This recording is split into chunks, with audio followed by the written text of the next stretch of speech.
Hey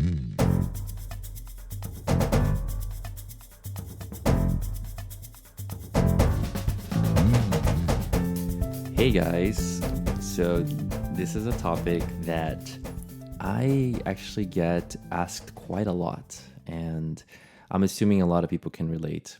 And it's about heartbreak and heartaches and lost souls and lost love. So, why don't we start with basically defining and what does it take to be heartbroken? What does it mean to be heartbroken? Is it something more than just not feeling wanted, or is it something bigger and deeper than that? What do you think, Laurianne? Well, it seemed that, we obviously all went through a heartbreak. I would say some people more than others. But this is something that we all experience at some point in our life. And basically, if I put like simple words, I would describe heartbreak as the fact that the love you have for someone isn't reciprocated, that the feelings you have or experience with someone is basically not shared. And it's normal. It's I would say being heartbroken is a healthy emotion. And when I say that, like, some people would probably react like, what is she talking about? This is not healthy because I'm in pain and I'm suffering. But I would say it's also not healthy. Like for me, like when I felt it for real, like I remember distinctly thinking, I don't ever want to wish this feeling onto anyone. It I was agree. it was a Go ahead. moment where like I said, I don't even understand how can someone go through this much pain. Yeah, but this is where I would like to clarify like 2 points. And this is something I read from the book This Is How You Heal from Brianna Wiest. And she basically exposed two things. She talks about heartbreak, and she also talks about attachment. And I like how she exposed these two concepts because, when you love someone, it's normal to be sad because when you're heartbroken, you are basically mourning the loss of someone.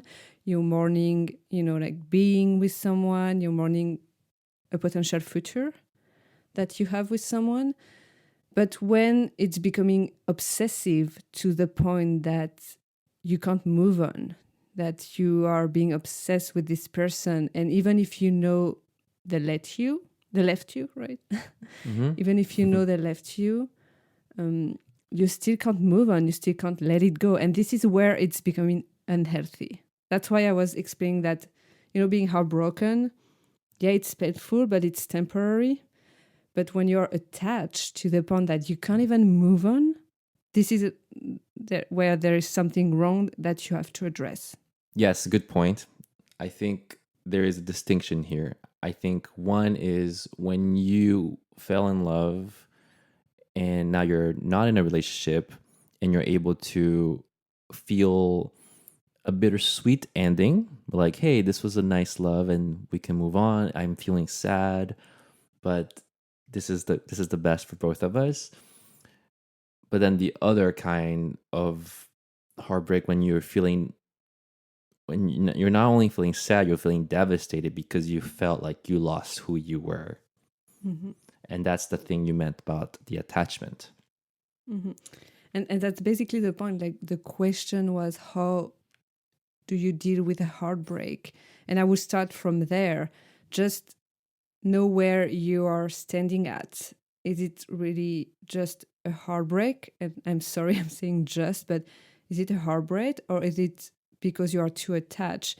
And if you and the easy way to answer this question, it's basically to remember the time you met this person and remember how you felt at this time. Were you happy with your life? Were you happy with your job? Were you stressed out? Were you anxious about your finances? And based on that, you might realize that you were, I mean, at least you got together maybe for the wrong reason, or at least because you rely on this person to get a sense of certainty, a sense of security, or at least just to feel love and feel the whole that you have in your life. So that would be the first point. Like, ask yourself where you're standing at, heartbreak or attachment. Well, yeah, but can you say that maybe you are happy with your job, happy with who you are, and still feel madly deeply in love with someone, and then when that relationship is over, they just crumble Yeah, because for they sure. felt. Like, obviously, yes. And the more you spend some time with someone, the harder it will be for you to get over this person, because obviously I mean, you have feelings, you had certainty about the future with this person, and like everything is changing. You know, facing another reality. So yes, I mean, you'll be sad, you'll be suffering, but then you also have to find ways to get over it, and you have to see it as a second chance that life is offering you.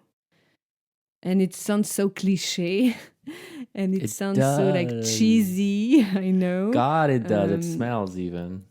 and like, believe me, I went through that, a few heartbreaks, not a lot.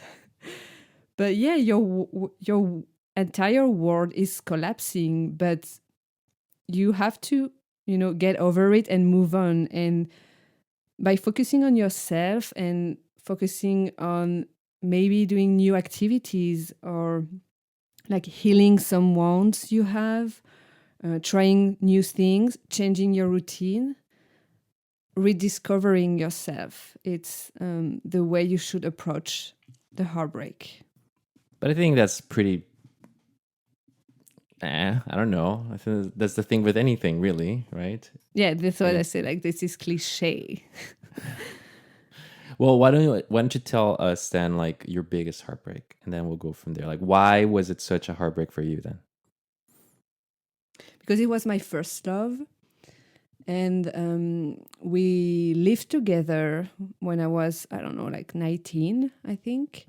We spent 3 to 4 years together, and I don't know, we evolved differently. And at some point, he decided to, you know, break the couple we had. And I was just starting my career, and I felt so, you know, I don't know, like anxious and lonely, and I didn't know what I was going to do with my life. I was starting to be depressed, and it was very, very hard to get over. But it was my first love, so my first heartbreak too. And what I did was maybe not the right solution, but I just focused on the work. You know, I was starting my career, and I said, okay, you know what? Like, you don't want me anymore, so I'm going to put all my energy on my job, and I'm going to be good at that, and I'm going to be amazing. And, you know, I spend my like hours there, and maybe that was not the solution. Maybe it's not, but at that time, that's the only thing I could do. Yeah. Well, What did it about work? you? What? Well, Yeah, I but mean, did it work? Did you? right now I'm looking back at him, and I'm like so thankful that he broke up with me. It's always like that, you know. Like when you Yes. recover, you always look back and says, "Yeah, well, it's Yeah, over. It's done." it's a change in a new direction, and you know, I'm grateful it did, because I changed over the, you know, the last few years, and it's a good thing. But yeah, you agree it's not easy. What about you? How did you handle a breakup? So I was maybe around 26, and even though I had other relationships, I feel like maybe this was the first time I was deeply in love. So um I don't know, maybe it's unfair to say it was my first time loving, but it felt like it was because it was very deep. So I was very attached to the person. I also thought that um he ended up breaking up with me, and kind of by surprise. And the I remember crying pretty much for 1 month, 30 days. And I would obviously not try to, and I would try not to do it in front of people. I would just do it to myself because I just felt so humiliated.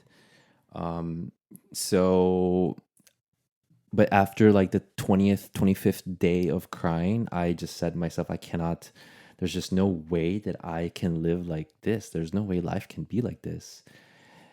And I think I fell under that category that you said. I was attached. I lost who I was. Like I just didn't think there was enough reason for me to keep on going without him because he took away a part of me. Mm. So I guess the first thing I had to do is step one is like you said, you have to remove the poison from your body, and the poison was him. Like he had such a hold over me that I needed to remove anything that reminded of him. If someone told me, if someone mentioned his name, I would get sad. So like I would say, I can't talk about him. I blocked him from everything. I think I deleted Facebook back then. I only had it for 1 year. It's not that I cared anyway. Like anything that I had connection of him, because I remember now why I did it. Because on Facebook, I would see that he had moved on. Mm-hmm. And he was showing these pictures that he was having parties and having fun. And that just killed me more and more. That's the worst. That's the worst. I think the same thing with social media, Instagram. Like you see that the person has moved on without you while you're like drowning, killing yourself. And the person is just drinking with the whole world. And I knew I couldn't take that, so I deleted it. I deleted all the stuff that was connected to him. That was step one. Like, and there was no going to him. Block. I even told him, and I told him like, "Hey, I'm very sorry, but I have to be away from you. I have to block you. I cannot continue this. Like, you're killing me in some ways, you know." And he Yeah, was so said no. basically the no contact policy. This is Yes, the first step. No that's the contact step policy, one. and maybe even block him if you feel like you're gonna check this like social media or anything. But the good thing is that you actually told him, "Hey, guy, I like did. that's good." I did. I told him like in advance because I don't want him to. I wanted to be very honest with him. Like I said, you are the reason why I am crumbling, and there's nothing you can do to help me because every time you talk to me, all I see is hope, and I want to, and I know you can't give it to me. Yeah, and I actually, when I had to do this advice to a friend, he couldn't stop texting the guy. So I said, I grabbed the phone out of him. Is this his phone number? Block him right now. Delete it and block. He said, no, I can't. I can't. I'll help you. Put your finger right there and delete it. And then when he did it, he got over it. It's just so simple. It's just a step one, blocking It's so and simple, but removing. it's not easy. Like I did it, and it's Did you kind of contact not. him still? No, I don't. Not my. No. But I Back went. then, like you blocked Oh him, and then no! you still. But at that time, it was like 15 years ago. So Oh, there I was see. it was just the beginning of Facebook and so on. So no, but like recently, I went through something, and I yeah. But did you I'm still not actually? over these things. So Oh, this okay. is So that's step one, by the way. So that's the first thing I did. The first step is to block. But obviously now it's the moment like you have to redefine yourself. So basically, I needed to understand what made me who I was. Like what brought me happiness. And if I didn't know who I was, I didn't know what would bring me happiness. And I started to think of moments in my life where I was 100% happy. And the moments that came to me, memories that came to me, was when I was a kid playing video games. And I said to myself, I remember like thinking there was no other moment period in my life that I enjoy the most. So I decided, you know what? the only thing that would make me happy right now in this heartbroken moment, the only thing that would make me forget love or loving him would be working to a video game company. And in my mind, I said, okay, you know what? Let's try the biggest of them all, Nintendo. So I researched everything that I could do and I went after it. And the goal is not to get into it, but I tried my best to do it and I actually got it. So I was able to do it. It took me a lot. It took me like almost 6 months to at least get my foot in the door. And so that's the first step. I think the second step, sorry, is to find that pure happiness. What is that moment of happiness inside of your life that you can start exploring? When I spoke to a girl who was also heartbroken, she says, "No, but I don't think I don't think I had any happy moments like that." But you just have to search. Like you have to really think. Release like all like the all the noise that's happening and try to think of those clear moments of happiness. And then she found that her moments of happiness was exercising. That she felt the best when she felt good and healthy, eating well, and I haven't spoken to her yet, but that's another example. Yeah, Have you done something like that? and the point, yes, and I agree with you, and again we go back to the point we always mention, it's to know yourself. And I know it's not easy, but maybe the right thing to do is not to spend your time on Netflix, because you say like, oh, but how do I know myself? But maybe start to maybe try new things. If you don't know what you like, try new things, and just like maybe you're gonna discover something you like. Maybe like remember what you used to do when you were younger or when you were around friends, and like, yeah, again, like your happy moments. But try not to fill your time with unnecessary thing, like, as I said, like Netflix, because it's the easy way to not think about the situation and not face the reality. Yeah, because you're Also, suppressing. yes, exactly. You're suppressing it. It's like the same as me when I focus on my work. It's the same. Like I try to fill my time, and not that it was unhealthy, but I didn't take the time to really think about me and focus on myself and try to see what I would like to do. Right, because the seed of the problem was still growing. Like you can cut it. All the weeds, but the seed, you haven't removed the seed. And I Yeah, think exactly. the third step of it all for me, it's not an easy thing to go for to go after what makes you happy. You're going to have to get ready to do the hard work. And that means sacrificing a few things, whether it is your location, like maybe your dream is to, I don't know, to work by the beach, but you live in Montana or Colorado. But are you willing to do that for your happiness? Are you willing to live your hometown for that happiness? And the hard work, that's when it comes. And it's not gonna happen if you just, like you said, sit by the TV or the computer, or just like trying to forget yourself by smoking weed or drinking. I don't know, whatever that people do Yeah. to like make them numb the pain or forget. That's the part. Like it takes it's gonna be a fight. And especially like for Nintendo, for example, the only job they had available was to answer phone calls. And I said, fine. Even though I had an MBA, I had like an experience. Like I had a pretty nice resume as a manager in sales. I had sales experience too. But like, if that's what it takes to get to my happiness, sure, I'll downgrade it. And I did it. I was answering phone calls, and I lived far. It took me 2 hours to get there, like by bus, and I had to wake up at 4 or 5 a.m. But I said, no, like this is for like, even if I don't get it, this is the path of the medicine that I needed to take in order for me to forget.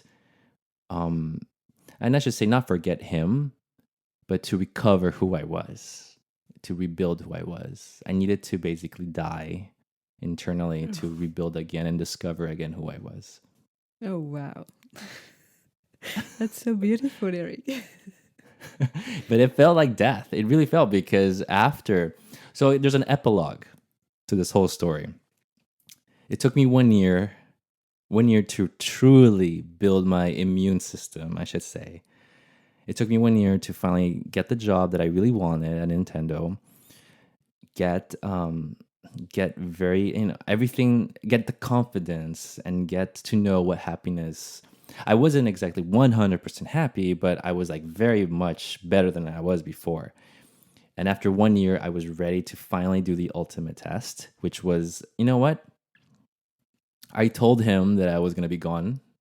I needed to block him. Now I can talk to him. So I finally unblocked him, and I reached out to him and I say, "Hello, let me talk to you." And I'm finally ready to talk to you. And I'm sorry it took this long. I just needed to recover. But unfortunately, he wasn't ready, or he didn't want anything to do with me anymore. And even though I was super polite, I was super like thankful and like as cordial as I could be. I remember it took me 2 hours to write a little paragraph of email saying like, "Hey, let me reach out." He wasn't ready. In fact, he was very dismissive and almost rude. I was even with a hint of trying to maybe, "I don't care about you anymore." Maybe that's the message I got. But I was fine. He could have said anything. But I just felt so proud of that moment that I was able to recover myself, that nothing that he would do would affect me, because I was just that comfortable with myself. I rebuild myself again. Mm. But it takes time. It seems that now we don't have this time anymore. We can't, you know, go into this pain. It But seems everything takes unbearable. time. It But seems everything takes unbearable. time. There is no Mm. easy solutions. Maybe there is pills, maybe there is maybe there are drugs. I don't know. Like that's the easy solution, I guess. And it's not even permanent. It's temporary. It's Mm. always gonna take long. Like it took me 1 year to recover, Yeah. and obviously Mm. mine is just maybe I was that weak to begin with, but I wouldn't say there's no easy solution. I remember like reading so much about it. Like, what do I do? What do I do to recover this? Do I ask for help? Do I need help?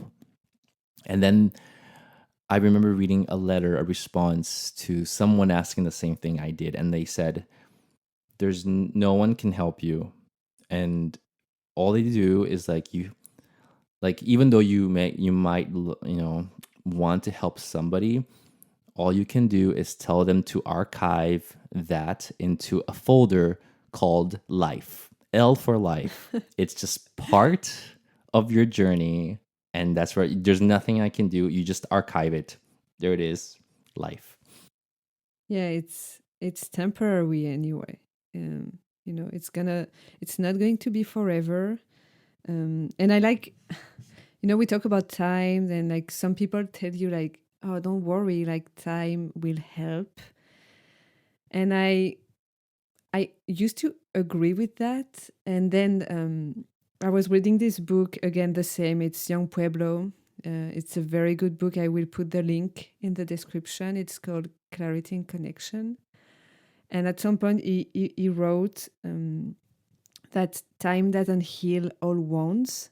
It just gives them space to sink into that subconscious where they will continue to impact your emotions and behaviors. What heals is going inward, loving yourself, accepting yourself, listening to your needs, addressing your attachments and emotional history.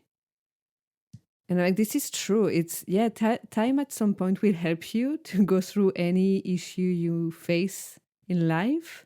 But at some point, if you never address the root of this issue, you will keep repeating the same mistake, and it will happen with your future partner as well, right? It's You're going to do What I the don't same like mistake again. about what I don't like about that word time is that it sounds Mhm. very passive.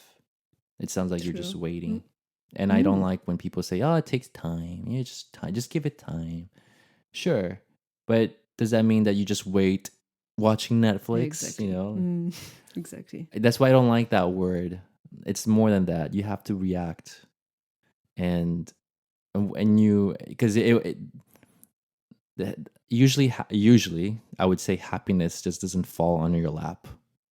It's kind of a work that you have to do for yourself and within yourself.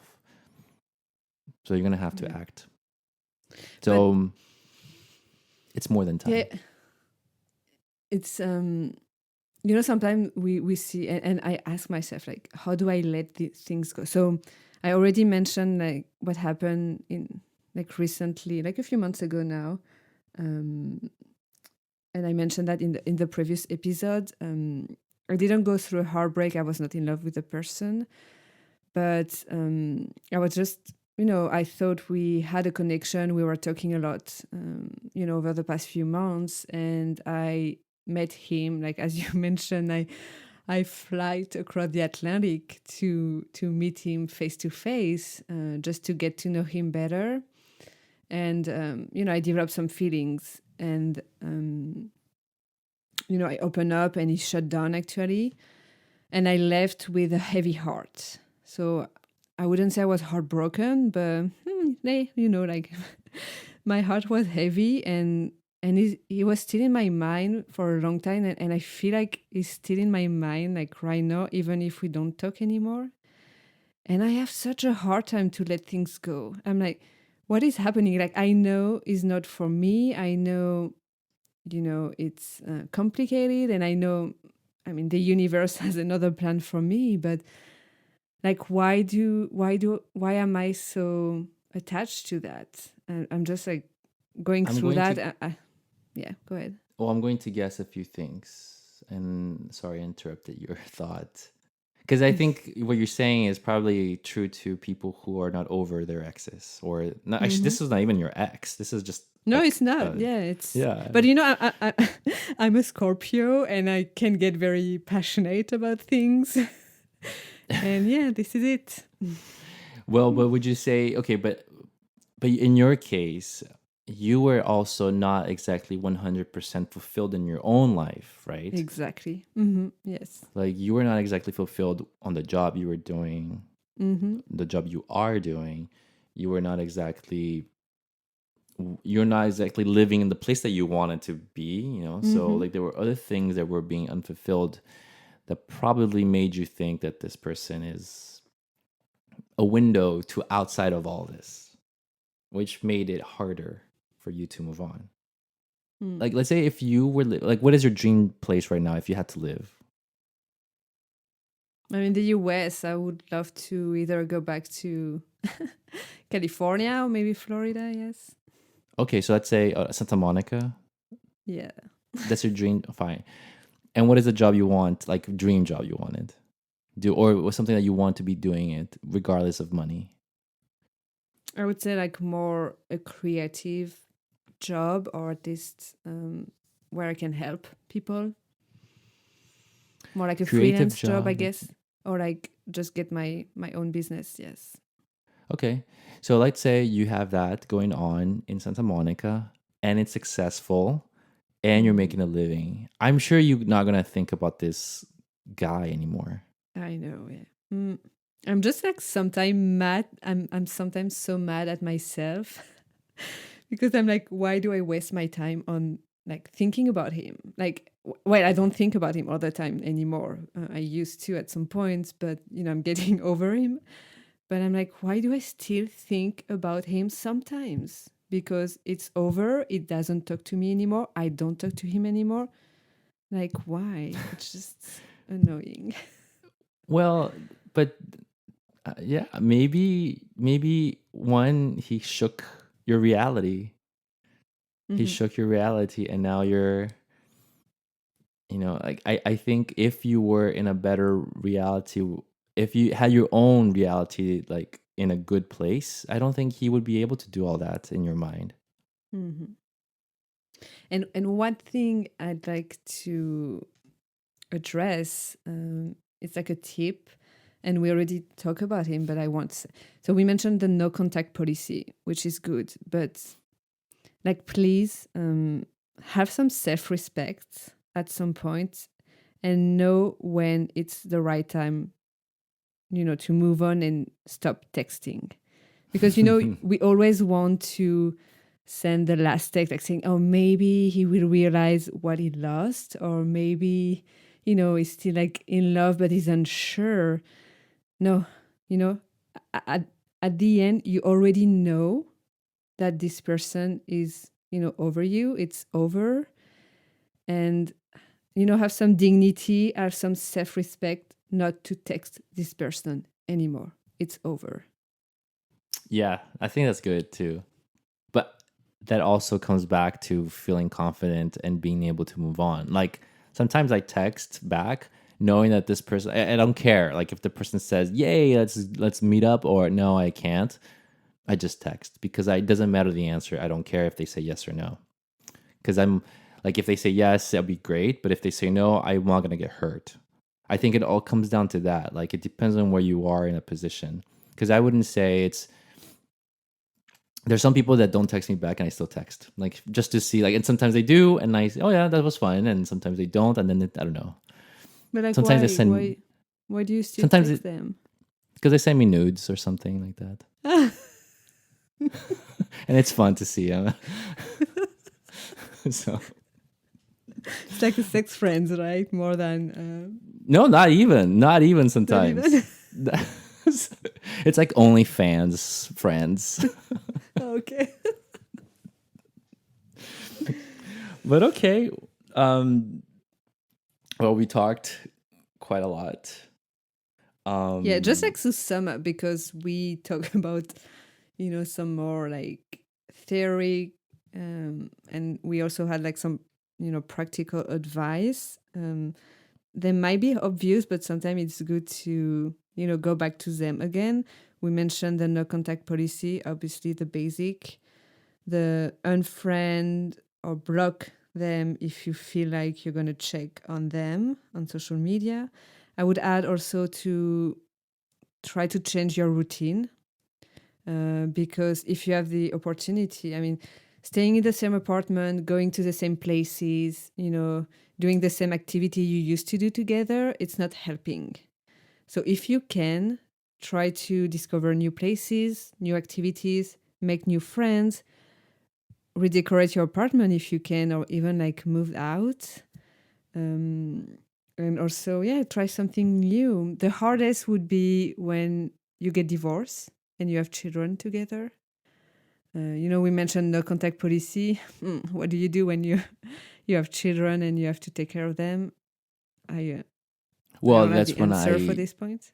Yeah. That's when I said my tip is to find your own happiness, like within your memories, within your life, like within your past years, like maybe before you met that person. Like there has to be some times in your life where you felt the most happy, and maybe that happiness will bring, or maybe those memories will bring you on dreams or desires of some things that you wanted to do all your life.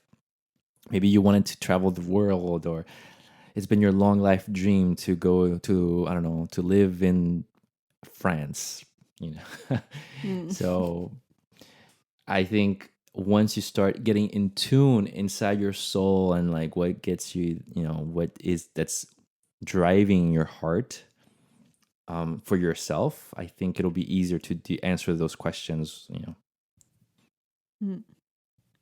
And also my last tip, it's going to take hard work. It's not going to come easy. You're going to have to put in some sweat. Be ready to forget things, maybe sacrifice things, or give up things that you think you needed, but maybe they're not important anymore. So there is going to be that. And then maybe the minimalist thing comes into play. Mm-hmm. Okay, well, we would love to hear from you.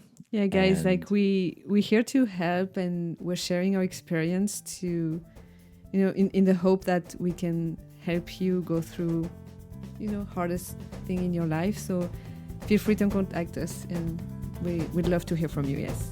Yeah. Yes, we're here for you. Thanks, you. Guys. Bye.